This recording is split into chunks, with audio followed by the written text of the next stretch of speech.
चलते हैं आपको अंबेडकर नगर, जहां पर सीएम योगी आदित्यनाथ जनसभा को संबोधित कर रहे हैं।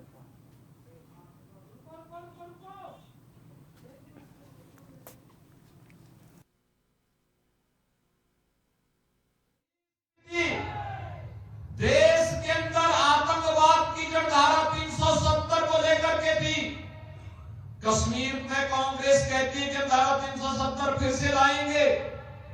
बहन और भाइयों, धारा 370 का मतलब आतंकवाद की पुनर्वापसी। यह देश अब आतंकवाद को बर्दाश्त नहीं करेगा, आतंकवाद का खात्मा करके रहेगा। देश के अंदर आतंकवाद, नक्सलवाद पूरी तरह समाप्त होगा। भारत को फिर से विकसित भारत के रूप में स्थापित करने के मोदी जी के अभियान के साथ हम सबको जुड़ के काम करना है। और इसके लिए आवश्यक है, यूपी के अंदर जो सरकार आज डबल इंजन की कार्य कर रही है, यह सरकार विकास भी करा रही है, विरासत का सम्मान भी दे रही है। मैं आपसे पूछना चाहता हूं, अयोध्या में जब एक निषाद बेटी के साथ क्या कुछ घटना घटित की थी समाजवादी पार्टी के गुंडों ने, और तब भी समाजवादी पार्टी के नेता और उनके राष्ट्रीय अध्यक्ष उसकी दलील दे रहे थे। बहन और भाइयों, बेटी तो सबकी होती है। बेटी के साथ अगर कोई इस प्रकार का जुर्म करेगा, इस प्रकार का अत्याचार करेगा, तो हमारा तो संकल्प ही है कि उस दुष्कर्मी के लिए फिर जगह नहीं, उसकी जगह केवल और केवल जहन्नुम में हो सकती है, बाकी उसके लिए कोई जगह नहीं हो सकती। और हमारी सरकार पूरी मजबूती के साथ खड़ी रही उस परिवार के साथ, पीड़ित परिवार के साथ। आज मैं आपसे फिर कहने के लिए आया हूं, इस समाजवादी पार्टी के लोग वही हैं जो अयोध्या में राम भक्तों पर गोलियां चलाने वाले लोग हैं।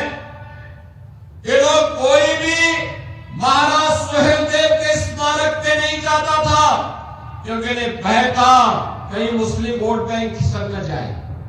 लेकिन भारतीय जनता पार्टी ने एनडीए में मिलकर के बहराइच में महाराज सुहेलदेव का भव्य स्मारक बनाया है।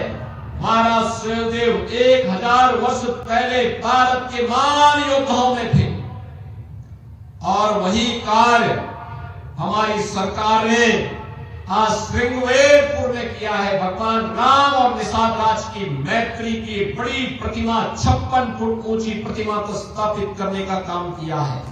बहन और भाइयों, आज आप देख रहे होंगे विकास भी है, विरासत भी है।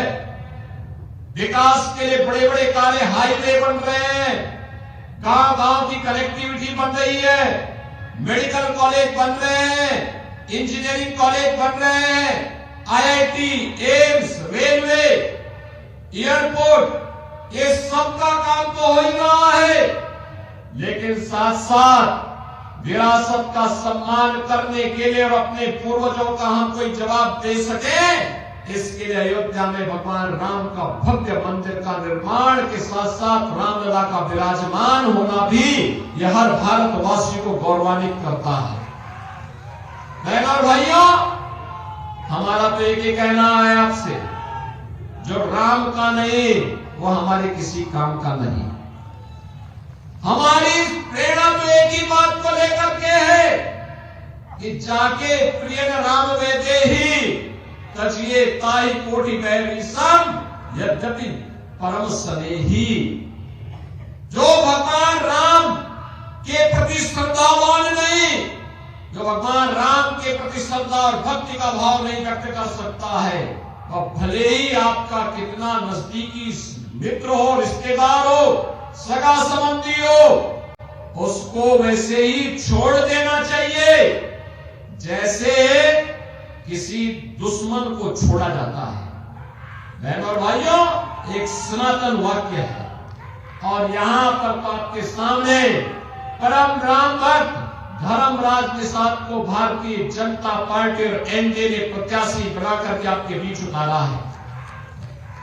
आपने पिछले 2 महीनों के दौरान कटहली में हो रहे विकास के कार्यों को आगे बढ़ते हुए देखा होगा, यहां की कल्याणकारी योजनाओं को आगे बढ़ते हुए देखा होगा। अच्छा जनप्रतिनिधि चुना जाएगा।